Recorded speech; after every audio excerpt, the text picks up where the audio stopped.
Welcome to story time with Asma. بسم اللہ الرحمن الرحیم۔ معراج کا سفر نامہ۔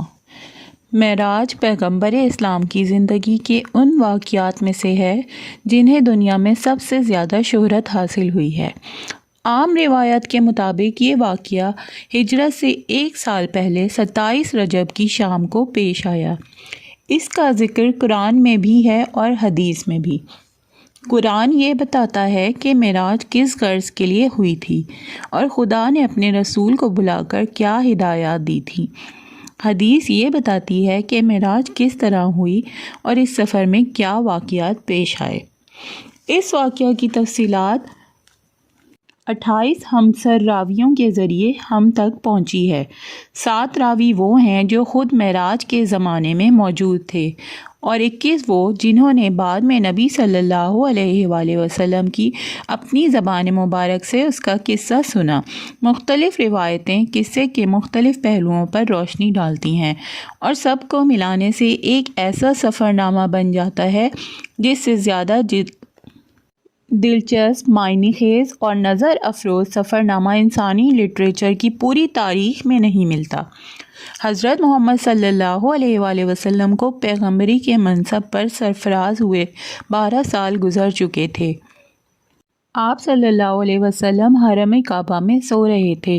یکایک جبریل علیہ السلام نے آ کر آپ کو جگایا، نیم خفتہ اور نیم بیدار حالت میں اٹھا کر آپ کو زمزم کے پاس لے گئے، سینہ چاک کیا، زمزم کے پانی سے اس کو دھویا، پھر اسے علم اور بردباری اور دانائی اور ایمان و یقین سے بھر دیا۔ اس کے بعد آپ صلی اللہ علیہ وسلم کی سواری کے لیے ایک جانور پیش کیا جس کا رنگ سفید اور قد خچر سے کچھ چھوٹا تھا، برق کی رفتار سے چلتا تھا اور اسی مناسبت سے اس کا نام براق تھا۔ پہلے انبیاء بھی اسی نوعیت کے سفر میں اسی سواری پر جایا کرتے تھے۔ جب آپ سوار ہونے لگے تو وہ چمکا۔ جبریل علیہ السلام نے تھپکی دی اور کہا، دیکھ کیا کرتا ہے، آج تک محمد صلی اللہ علیہ وسلم سے بڑی شخصیت کا کوئی انسان تجھ پر سوار نہیں ہوا ہے۔ پھر آپ اس پر سوار ہوئے اور جبریل آپ کے ساتھ چلے۔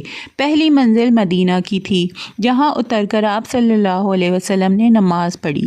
جبریل علیہ السلام نے کہا، اس جگہ آپ ہجرت کر کے آئیں گے۔ دوسری منزل طور سینا کی تھی جہاں خدا حضرت موسیٰ علیہ السلام سے ہم کلام ہوا۔ تیسری منزل بیت لحم کی تھی جہاں حضرت عیسیٰ علیہ السلام پیدا ہوئے۔ چوتھی منزل پر بیت المقدس تھا جہاں براق کا سفر ختم ہوا۔ اس سفر کے دوران میں ایک جگہ کسی پکارنے والے نے پکارا، ادھر آؤ۔ آپ صلی اللہ علیہ وسلم نے توجہ نہ کی۔ جبریل علیہ السلام نے بتایا، یہ یہودیت کی طرف بلا رہا تھا۔ دوسری طرف سے آواز آئی، ادھر آؤ۔ آپ صلی اللہ علیہ وسلم اس کی طرف بھی ملتفت نہ ہوئے۔ جبریل علیہ السلام نے کہا، یہ عیسائیت کا داعی تھا۔ پھر ایک عورت نہایت بنی سنوری نظر آئی اور اس نے اپنی طرف بلایا۔ آپ نے اس سے بھی نظر پھیر لی۔ جبریل علیہ السلام نے کہا، یہ دنیا تھی۔ پھر ایک بوڑھی عورت سامنے آئی۔ جبریل علیہ السلام نے کہا، دنیا کا عمر کا اندازہ اس کی عمر سے کر لیجئے۔ پھر ایک اور شخص ملا جس نے آپ کو اپنی طرف متوجہ کرنا چاہا مگر آپ اسے بھی چھوڑ کر آگے بڑھ گئے۔ جبریل علیہ السلام نے کہا، یہ شیطان تھا جو آپ کو راستے سے ہٹانا چاہتا تھا۔ بیت المقدس پہنچ کر آپ صلی اللہ علیہ وسلم براق سے اتر گئے اور اسی مقام پر اسے باندھ دیا جہاں پہلے انبیاء اسے باندھا کرتے تھے۔ ہیکل سلیمانی میں داخل ہوئے تو ان سب پیغمبروں کو موجود پایا جو ابتدائے آخر سے اس وقت تک اس دنیا میں پیدا ہوئے تھے۔ آپ صلی اللہ علیہ وسلم کے پہنچتے ہی نماز کے لیے صفیں بن گئیں۔ سب منتظر تھے کہ امامت کے لیے کون آگے بڑھتا ہے۔ جبریل علیہ السلام نے آپ کا ہاتھ پکڑ کے آگے بڑھا دیا اور آپ صلی اللہ علیہ وسلم نے سب کو نماز پڑھائی۔ پھر آپ صلی اللہ علیہ وسلم کے سامنے 3 پیالے پیش کیے گئے، ایک میں پانی، دوسرے میں دودھ، تیسرے میں شراب۔ آپ صلی اللہ علیہ وسلم نے دودھ کا پیالہ اٹھایا۔ جبریل علیہ السلام نے مبارکباد دی۔ کہ آپ فطرت کی راہ پا گئے۔ اس کے بعد ایک سیڑھی آپ کے سامنے پیش کی گئی اور جبریل علیہ السلام اس کے ذریعے سے آپ کو آسمان کی طرف لے چلے۔ عربی زبان میں سیڑھی کو معراج کہتے ہیں اور اسی مناسبت سے یہ سارا واقعہ معراج کے نام سے مشہور ہے۔ پہلے آسمان پر پہنچے تو دروازہ بند تھا۔ محافظ فرشتوں نے پوچھا کون آتا ہے؟ جبریل علیہ السلام نے اپنا نام بتایا۔ پوچھا تمہارے ساتھ کون ہے؟ جبریل علیہ السلام نے کہا محمد صلی اللہ علیہ وسلم۔ پوچھا کیا انہیں بلایا گیا ہے؟ کہا ہاں۔ تب دروازہ کھلا اور آپ صلی اللہ علیہ وسلم کا پراتفاق خیر مقدم کیا گیا۔ یہاں آپ صلی اللہ علیہ وسلم کا تعارف فرشتوں اور انسانی ارواح کی ان بڑی بڑی شخصیتوں سے ہوا جو اس مرحلے پر مقیم تھیں۔ ان میں نمایاں شخصیت ایک ایسے بزرگ کی تھی جو انسانی بناوٹ کا مکمل نمونہ تھی۔ چہرے مہرے اور جسم کی ساخت میں کسی پہلو سے کوئی نقص نہ تھا۔ جبریل علیہ السلام نے بتایا آپ کے مورث اعلیٰ ان بزرگ کے دائیں بائیں بہت لوگ تھے۔ وہ دائیں جانب دیکھتے تو خوش ہوتے اور بائیں جانب دیکھتے تو روتے۔ پوچھا یہ کیا ماجرا ہے؟ بتایا کہ یہ نسل آدم ہے۔ آدم اپنی اولاد کے نیک لوگوں کو دیکھ کر خوش ہوتے ہیں اور برے لوگوں کو دیکھ کر روتے ہیں۔ پھر آپ کو تفصیلی مشاہدے کا موقع دیا گیا۔ ایک جگہ آپ نے دیکھا کہ کچھ لوگ کھیتی کاٹ رہے ہیں اور جتنی کاٹتے ہیں اتنی ہی زیادہ بڑھتی چلی جاتی ہے۔ پوچھا یہ کون ہے؟ کہا گیا یہ خدا کی راہ میں جہاد کرنے والے ہیں۔ پھر دیکھا کچھ لوگ جن کے سر پتھروں سے کچلے جا رہے ہیں۔ پوچھا یہ کون ہے؟ کہا گیا یہ وہ لوگ ہیں جن کی سرگرانی ان کو نماز کے لیے اٹھنے نہ دیتی تھی۔ کچھ اور لوگ دیکھے جن کے کپڑوں میں آگے اور پیچھے پیوند لگے ہوئے تھے اور وہ جانوروں کی طرح گھاس چر رہے تھے۔ پوچھا یہ کون ہیں؟ کہا گیا یہ وہ ہیں جو اپنے مال سے زکوٰۃ خیرات کچھ نہ دیتے تھے۔ پھر ایک شخص کو دیکھا کہ لکڑیوں کا گٹھا جمع کر کے اٹھانے کی کوشش کرتا ہے اور جب وہ انہیں اٹھاتا ہے تو اس میں کچھ اور لکڑیاں بڑھا لیتا ہے۔ پوچھا یہ کون احمق ہے؟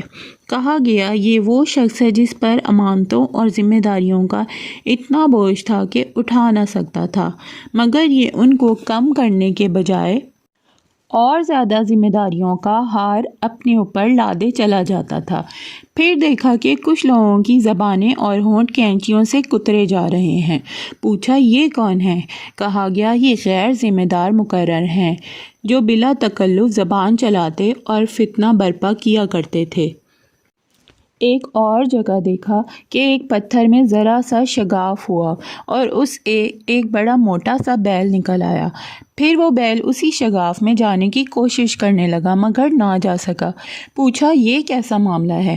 کہا گیا یہ اس شخص کی مثال ہے جو غیر ذمہ داری کے ساتھ ایک فتنہ انگیز بات کر جاتا ہے، پھر نادم ہو کر اس کی تلافی کرنا چاہتا ہے مگر نہیں کر سکتا۔ ایک اور مقام پر کچھ لوگ تھے جو اپنا گوشت کاٹ کاٹ کر کھا رہے تھے۔ پوچھا یہ کون ہے؟ کہا گیا یہ دوسروں پر زبان تان دراز کرتے تھے۔ انہی کے قریب کچھ اور لوگ تھے جن کے ناخن تانبے کے تھے اور وہ اپنے منہ اور سینے نوچ رہے تھے۔ پوچھا یہ کون ہے؟ کہا گیا یہ وہ لوگ ہیں جو لوگوں کے پیچھے پیچھے ان کی برائیاں کرتے اور ان کی عزت پر حملے کیا کرتے تھے۔ کچھ اور لوگ دیکھے جن کے ہونٹ اونٹوں کے مشابہ تھے اور وہ آگ کھا رہے تھے۔ پوچھا یہ کون ہے؟ کہا گیا یہ یتیموں کا مال ہضم کرتے تھے۔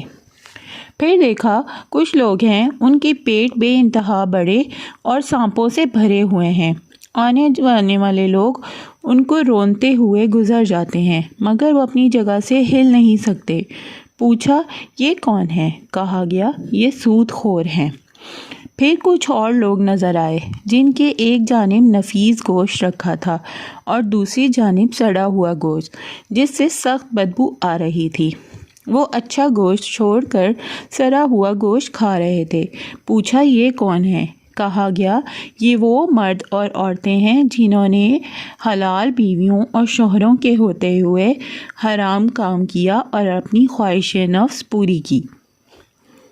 انہی مشاہدات کے سلسلے میں نبی صلی اللہ علیہ وسلم کی ملاقات ایک ایسے فرشتے سے ہوئی جو نہایت ترش روئی سے ملا۔ آپ صلی اللہ علیہ وسلم نے جبریل علیہ السلام سے پوچھا، اب تک جتنے فرشتے ملے تھے سب خندہ پیشانی اور بشاش چہروں کے ساتھ ملے، ان حضرت کی خوش مزاجی کا کیا سبب ہے؟ جبریل علیہ السلام نے کہا، اس کے پاس ہنسی کا کیا کام، یہ تو دوزخ کا داروغہ ہے۔ یہ سن کر آپ صلی اللہ علیہ وسلم نے دوزخ دیکھنے کی خواہش ظاہر کی۔ اس نے یکایک آپ کی نظر کے سامنے سے پردہ اٹھا دیا اور دوزخ اپنی تمام ہولناکیوں کے ساتھ نمودار ہو گئی۔ اس مرحلے سے گزر کر آپ صلی اللہ علیہ وسلم دوسرے آسمان پر پہنچے۔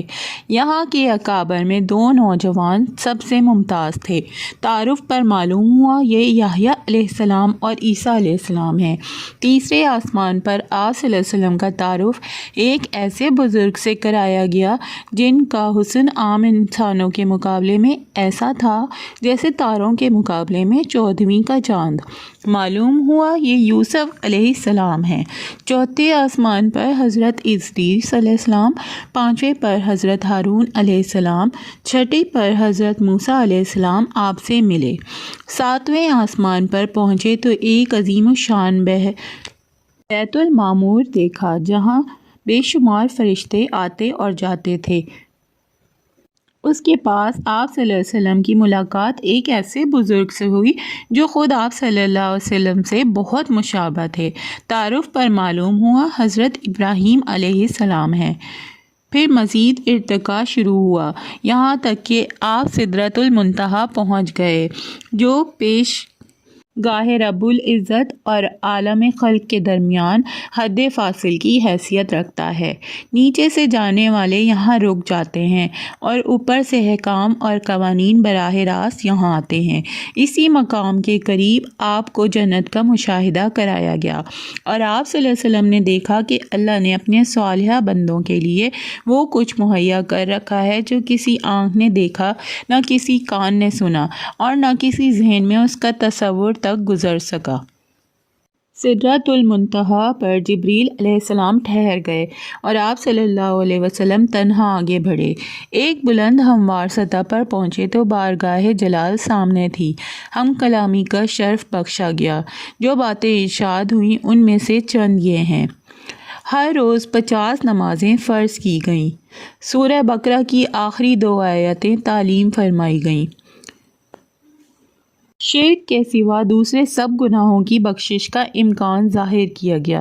ارشاد ہوا کہ جو شخص نیکی کا ارادہ کرتا ہے اس کے حق میں 1 نیکی لکھ لی جاتی ہے اور جب وہ اس پر عمل کرتا ہے تو 10 نیکیاں لکھ دی جاتی ہیں، مگر جو برائی کا ارادہ کرتا ہے اس کے خلاف کچھ نہیں لکھا جاتا اور جو وہ اس پر عمل کرتا ہے تو 1 ہی برائی لکھی جاتی ہے۔ پیشی خداوندی سے واپسی پر نیچے اترے تو حضرت موسیٰ علیہ السلام سے ملاقات ہوئی۔ انہوں نے روداد سن کر کہا، میں بنی اسرائیل کا تجربہ رکھتا ہوں۔ میرا اندازہ ہے کہ آپ صلی اللہ علیہ وسلم کی امت 50 نمازوں کی پابندی نہیں کر سکتی۔ جائیے اور کمی کے لیے عرض کیجیے۔ آپ صلی اللہ علیہ وسلم گئے اور اللہ جل شانہ نے 10 نمازیں کم کر دیں۔ پلٹے تو حضرت موسیٰ علیہ السلام نے پھر وہی بات کہی۔ ان کے کہنے پر آپ صلی اللہ علیہ وسلم بار بار اوپر جاتے رہے اور ہر بار 10 نمازیں کم کی جاتی رہیں۔ آخر 5 نمازوں کی فریضت کا حکم ہوا اور فرمایا گیا کہ یہی 50 کے برابر ہیں۔ واپسی کے سفر میں آپ صلی اللہ علیہ وسلم اسی سیڑھی سے اتر کر بیت المقدس آئے۔ یہاں پر تمام پیغمبر موجود تھے۔ آپ صلی اللہ علیہ وسلم نے ان کو نمازوں کی فرضیت کا بتایا اور پھر ان کو نماز پڑھائی جو غالباً فجر کی نماز تھی۔ پھر براق پر سوار ہوئے اور مکہ واپس پہنچ گئے۔ صبح سب سے پہلے آپ صلی اللہ علیہ وسلم نے اپنی چچا زاد بہن ام ہانی کو یہ روداد سنائی، پھر باہر نکلنے کا قصد کیا۔ انہوں نے آپ صلی اللہ علیہ وسلم کی چادر پکڑ لی اور کہا، خدا کے لیے یہ قصہ لوگوں کو نہ سنائیے گا، ورنہ ان کو آپ صلی اللہ علیہ وسلم کا مذاق اڑانے کا اور شوشہ ہاتھ آ جائے گا، مگر آپ یہ کہتے ہوئے باہر نکل گئے کہ میں ضرور بیان کروں گا۔ حرم کعبہ میں پہنچے تو ابو جہل سے آمنا سامنا ہوا۔ اس نے کہا کوئی تازہ خبر؟ فرمایا ہاں۔ پوچھا گیا، فرمایا کہ میں آج کی رات بیت المقدس گیا تھا۔ کہا بیت المقدس؟ راتوں رات ہو آئے اور صبح یہاں موجود؟ فرمایا ہاں۔ کہا قوم کو جمع کروں، سب کے سامنے یہی بات کہو گے؟ فرمایا بے شک۔ ابو جہل نے آوازیں دے دے کر سب کو جمع کرایا اور کہا لو اب کہو۔ آپ نے سب کے سامنے پورا قصہ بیان کر دیا۔ لوگوں نے مذاق اڑانا شروع کر دیا۔ وہ مہینے کا سفر ایک رات میں ناممکن، محال، پہلے تو شک تھا، اب یقین ہو گیا کہ تم دیوانے ہو گئے ہو۔ آنن فانن یہ خبریں تمام مکہ میں پھیل گئیں۔ بہت سے مسلمان اس کو سن کر اسلام سے پھر گئے۔ لوگ اس امید پر حضرت ابوبکر رضی اللہ عنہ کے پاس پہنچے کہ یہ محمد صلی اللہ علیہ وسلم کے دست راست ہیں، یہ پھر جائیں تو اس تحریک کی جان ہی نکل جائے۔ انہوں نے یہ قصہ سن کر کہا اگر واقعی محمد صلی اللہ علیہ وسلم نے یہ واقعہ بیان کیا ہے تو ضرور سچ ہوگا، اس میں تعجب کی کیا بات ہے؟ میں تو روز سنتا ہوں کہ ان کے پاس آسمان سے پیغام آتے ہیں اور اس کی تصدیق کرتا ہوں۔ پھر حضرت ابوبکر حرم کعبہ میں آئے، رسول اللہ صلی اللہ علیہ وسلم موجود تھے اور ہنسی اڑانے والا مجمع بھی۔ پوچھا کیا واقعی آپ صلی اللہ علیہ وسلم نے ایسا فرمایا ہے؟ جواب دیا ہاں۔ کہا بیت المقدس میرا دیکھا ہوا ہے، آپ وہاں کا نقشہ بیان کریں۔ آپ نے فوراً نقشہ بیان کرنا شروع کر دیا اور ایک ایک چیز اس طرح بیان کی گویا بیت المقدس سامنے موجود ہے اور دیکھ دیکھ کر اس کی حقیقت بتا رہے ہیں۔ حضرت ابوبکر رضی اللہ عنہ اس تدبیر سے جھٹلانے والوں کو ایک شدید ضرب لگی۔ وہاں بکثرت ایسے موجود تھے جو تجارت کے سلسلے میں بیت المقدس جاتے رہتے تھے، وہ سب دلوں سے قائل ہو گئے کہ نقشہ بالکل صحیح ہے۔ اب لوگ آپ صلی اللہ علیہ وسلم کے بیان کی صحت کا مزید ثبوت مانگنے لگے۔ فرمایا جاتے ہوئے میں فلاں مقام پر فلاں قافلے پر سے گزرا جس کے ساتھ یہ سامان تھا، قافلے والوں کے اونٹ براق سے پھر گئے، ایک اونٹ فلاں وادی کی طرف بھاگ نکلا، میں نے قافلے والوں کو اس کا پتہ دیا، واپسی میں فلاں وادی میں فلاں قافلے کا قافلہ مجھے ملا، سب لوگ سو رہے تھے، میں نے ان کے برتن سے پانی پیا اور اس بات کی علامت چھوڑ دی کہ اس سے پانی پیا گیا ہے۔ ایسے ہی کچھ اور اتے پتے آپ صلی اللہ علیہ وسلم نے دیے اور بعد میں آنے والے قافلوں سے ان کی تصدیق ہو گئی۔ اس طرح زبانیں بند ہو گئیں، مگر دل یہی سوچتے رہے کہ یہ کیسے ہو سکتا ہے۔ آج بھی بہت سے لوگ سوچ رہے ہیں کہ یہ کیسے ہوا۔ اگر آپ کو یہ واقعہ پسند آیا ہے تو please like, share and subscribe my channel. Thank you.